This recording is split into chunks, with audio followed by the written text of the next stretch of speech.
No, Al Koran is not a falafel restaurant in Manchester because my people are taking over. Al Koran was actually one of the best mentalists of all time, and unfortunately, he only lived to the ripe old age of 55. And today, what I thought I'd do is that I would take a look at his appearance on the Ed Sullivan Show. Of course, if you use the term skipping toilet and Riz at some point, you probably don't know who Ed Sullivan is, but he's the pioneer of essentially late night television. And if it wasn't for him, we wouldn't have people like Jimmy Fallon, which actually now in hindsight makes me think that if we ever do invent time travel, we should go back in time and prevent Ed Sullivan from ever having a show, as to never having to deal with people like Jimmy Fallon and fucking Seth Meyers ever again. I digress, but here is Al Koran on the Ed Sullivan Show presenting what is the very best of his work. Performers we've ever had on our stage in the 20 years. And we've had all of the great ones. Here's the mentalist, Al Koran. So let's have a pleasant welcome.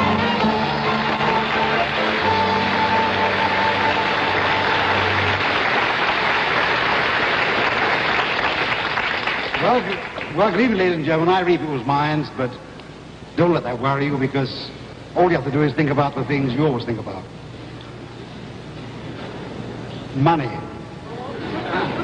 First thing to note here is that the quality is in fact horse aids. However, this is just the nature of television back in the day. This was before color TV. And here we have an introduction as to Al Koran on television. And this was a very, very big deal back then. This was the only way to kind of break in onto the mainstream, is through an appearance, a successful appearance at that, in one of these shows. And Ed Sullivan was a pioneer of creating superstars. This specific appearance was from 1969, and the unfortunate downside was that he passed away in 1972, only a couple years later. Luckily, in this piece of footage, we do get to see two of his legendary effects, which is, of course, the medallion and his newspaper test, which we're going to see in just a moment. Money. And you know, I like to show you a demonstration of what I call pure psychology, because people are collecting money these days. They're collecting old coins. And, you know, on every coin there's a date. And the first figure, it's always one. Always a one. On a coin, a one. The lady sit there, madam, will you choose a number between 1 and 10? What number? 8. Number 8. So that makes it 1/8. It could be 1800. That's a very old coin. Lady, sit there, madam. Could you give me a number between 1 and 10? 7. 7. We have 187. That's 1870 it could be. Ladies at the back there, madam. Could you give me a number between 1 and 10? They're lovely. Pardon? Number 2. That's a lovely number 2. Here we have a date. We have 1,872. Just by pure chance. Now, this is the introduction to his legendary effect, the Koran's medallion. Of course, he didn't call it that. He just called it the medallion. But as you could see, the method relies on something known as double writing, which a lot of people are very scared of. I talk about this on the PigCake Mentalism Academy, the home of over 1,500 videos going over card stuff, coin stuff. The Mentalism Academy specifically goes over mentalism techniques such as this, all for the low price of, well, the Mentalism is $10, but the Card and Coin Academy are $5 a month, and you get access to 1,500 videos, and I'm always uploading new content, so it's not just 1,500 videos, it's more than you'll ever be able to consume, and I'm always putting in new stuff, so why not? Why not join the members of the Academy that have had a great time, rave reviews all around? The link is in the description section below. Now, as I mentioned before, this is a technique that is often overthunk by magicians. They overthink it because, exactly as the name suggests, you are writing down the information that the audience gives you twice. And here, Koran is doing it not only on a small piece of note card, but he's also doing it on a medallion that is sight unseen to the participant. Now, this has had many different upgrades throughout the years. One of my favorite ones is pretending like the pen doesn't work, so the pen is running out of ink, and therefore it technically is a natural action for you to write something down seemingly twice. But the point is that Koran does it in a way without any subtlety and still gets away with it because of the casual nature of his performance. In this case, he's just asking the audience for random numbers. He hasn't been necessarily specific as to what, so they have nothing to look out for, and it just seems casual so far. Magicians, unfortunately, are very fluent in yapping. They like to yap, and they like to say things before it's relevant. And here, it's could easily have been a ruined performance by Al-Quran being very specific as to what the point is. And in this case, yeah, I'm going to write the date down. If he said something like that, then the audience might question what it is that he's doing.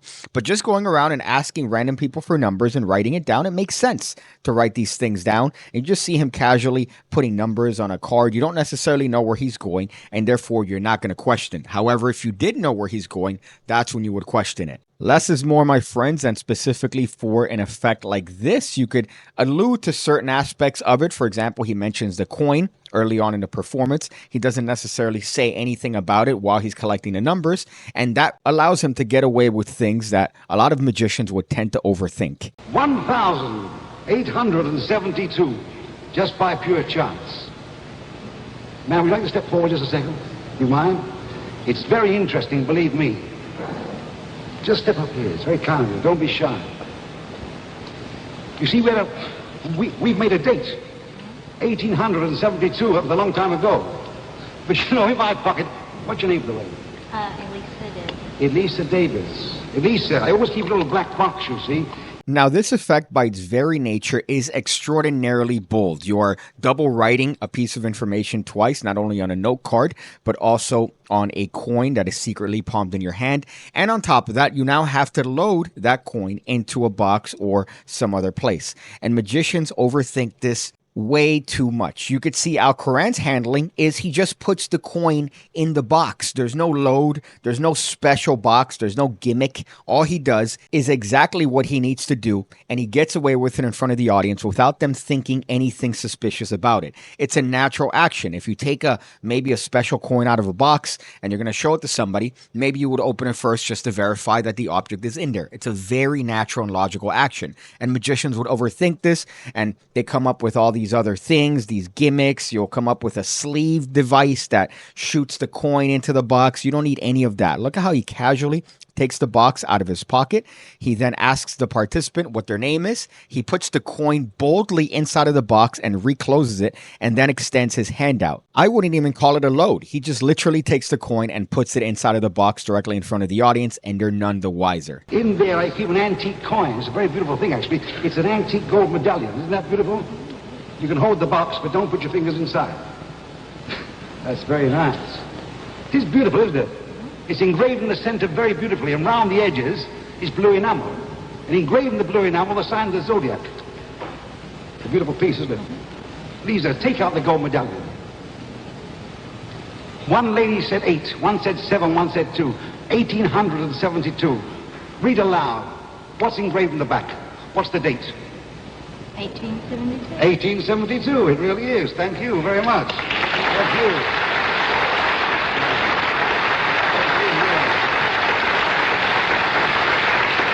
This effect has 3 layers of boldness that magicians definitely stay away from. You have the initial double writing, then you have the load or the unload, if you want to call it that. And then here you have the final payoff, the revelation, which he talks about the engravings on the medallion. And look at all these engravings of the zodiac. And the assumption is that the date is engraved on the back as well. No, the date is written on the back, but that's not what he says. He says, look at what's engraved in the back. And because of the reaction of the participant, they're reacting to the actual numbers on the back of the coin, and the assumption is that the date is actually engraved onto this coin. So this takes advantage of what's known as dual reality, where there's 2 different realities taking place at the same time. One, which is the audience's perspective. In this case, the audience is aware that the coin is engraved on the back with a date, and the perspective of the actual audience member on stage. And their perception is that there is a small sticker on this coin, but it says 18, whatever the date was, 72, and that's a successful effect. So there's 2 effects taking place simultaneously, but one overshadows the other, and the assumption from the majority of the audience is that that date was in fact engraved on the coin, which is a much stronger effect. Thank you, ladies. You know, ladies and gentlemen, I travel the world, and one person I've always wanted to read, Mr. Ed Sullivan.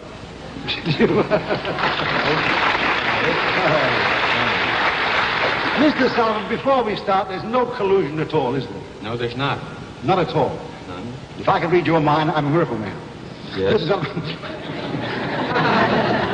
Will you name any number between 1 and 1,000? Name it. Name it. 654. 654. You took a long time. Yeah. Why did you say 654? Well, you asked me to name a number. And you just Yeah. thought of 654. Yeah. Would you read aloud exactly what is written on that envelope? What's it say? Oh, no. Oh, yes. It says what? 654. 654.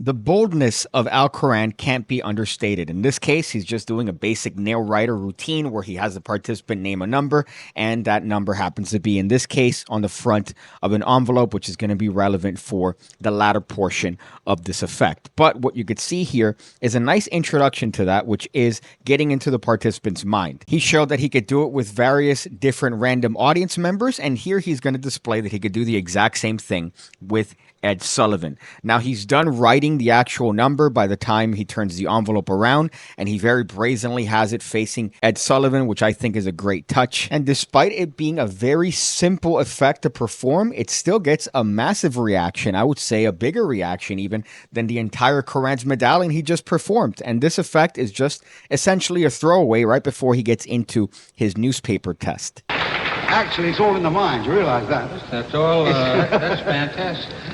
Mr. Sullivan, it's very simple. All you have to do is think of any number between 1 and 16. Choose a number between 1 and 16.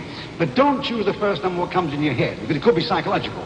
Change your mind 3 or 4 times until you get a number nobody could have known beforehand. Not even you. No. Write down any number between 1 and 16.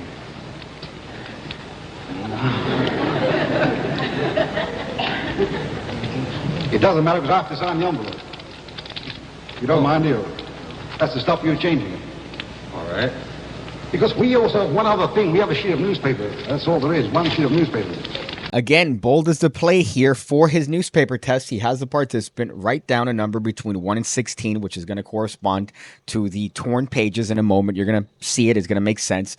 But you need to peek at that number, and you need to see what that number is. In this case, Ed Sullivan did it away from him, assuming that there would be some sort of secret, and it's not. He just takes the envelope brazenly and signs it just to verify that he doesn't switch it. He does this on the offhand, and that's how he gets his peek. Again, very bold, but very effective, and that is pretty much the motif in the work of Koran. Also, take the time to notice his laid-back attitude. He doesn't freak out when Ed Sullivan takes the envelope and writes the number down secretly, which he knows he needs to take a peek at. He's casual because he knows that he's going to be able to peek at it regardless. That's all we had. Use another one. One sheet of paper. That's all we have. All right? Yeah. If I take one sheet of paper and I tear it like that, there are 2 pieces of paper. Is that right? Right. If I take 2 pieces of paper and tear it again like that, there is 4 pieces of paper. Is that right? Mm-hmm. If I take 4 pieces of paper, tear it again, we should get 8 pieces of paper. If I take one more time and tear it again, we should get 16 tiny pieces of paper. You chose a number between 1 and 16. How many times did you change your mind? Seriously. No. You didn't change your mind at all. No. Show me. Which number did you choose? Number 9. The 16 pieces. Make sure that you get number 9, because that's number 1. This piece is number 2. That is number 3. This is number 4. This is number 5. This is number 6. Is that correct? Yeah. This is number 7. This is number 8. This piece is number 9. Is that right? Right. Why did you choose 9? Why? There must be a reason. Is there a word on there ringed around? What's it say? It's ideas. Ideas. I-D-E-A-S. Ideas. That's what it says. You have a sealed envelope. Inside there is a sheet of paper. And written in blood, my blood, there is one word, and it says, ideas.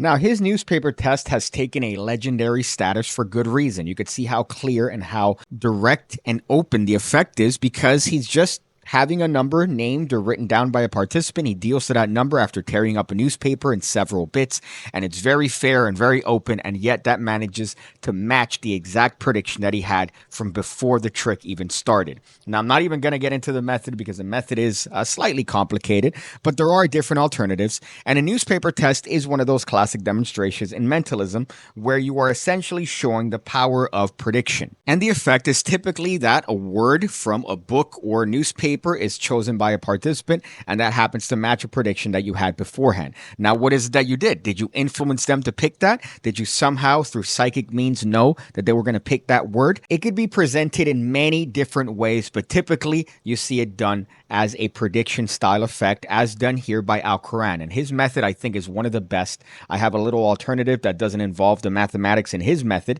and I think it's a little bit better for me because you don't have to do some math as you are performing, in this case, on the fucking Ed Sullivan show. My goodness, could you imagine if you mess up even a little bit? You are essentially a duck out of water with a limp dick. Do you think anybody could have known that you were going to say, choose number 9? Anybody? No. You know, only 2 people knew that. That was me and a fella called Solo. Solo. Napoleon Solo. Oh. You don't believe me. The man from Uncle. What's the time now? Yes. Open channel D, please. Open channel D. Channel D open. Channel D's open. Good. This is UNCLE. Uncle, Washington. Washington.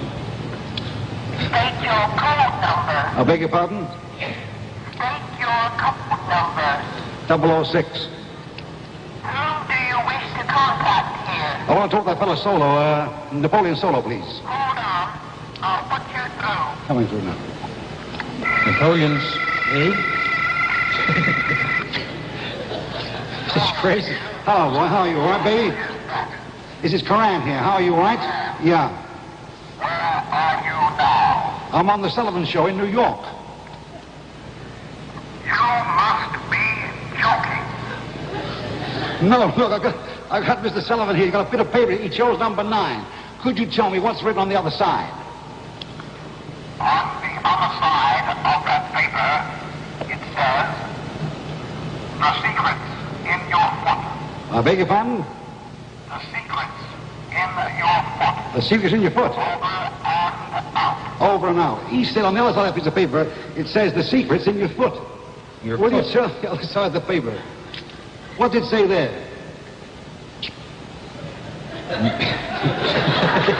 It says what? Millie punched the secrets in your foot. That's what it said. It says it. That's bad.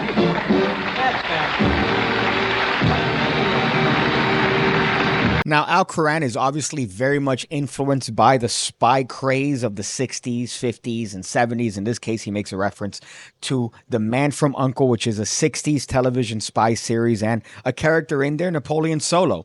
And for 1969, this is a very, very novel effect where he's able to essentially have this person from God knows where predict the actual thing written on the back of the newspaper, which is just very, very crazy for the time. There weren't cell phones. There weren't long-range communication devices available to the public. So for this, it really does solidify, I guess, that he must have some sort of connection to the spy world here. And it ties in to the effect again by having Napoleon Solo supposedly tell him exactly what's written on the back of that newspaper. And it's interesting to see Mentalist even in 1969 play with upcoming technologies. In this case, long wave communication devices, which really weren't the norm back then. And now, of course, we're doing the exact same thing with AI and all the technologies that has provided us, the generative stuff and all the other buzzwords that I'm sure are all going to seem antiquated within 5 to 10 years. Honestly, the only improvements I care about are upgrades to my rhinoceros fleshlight. I see you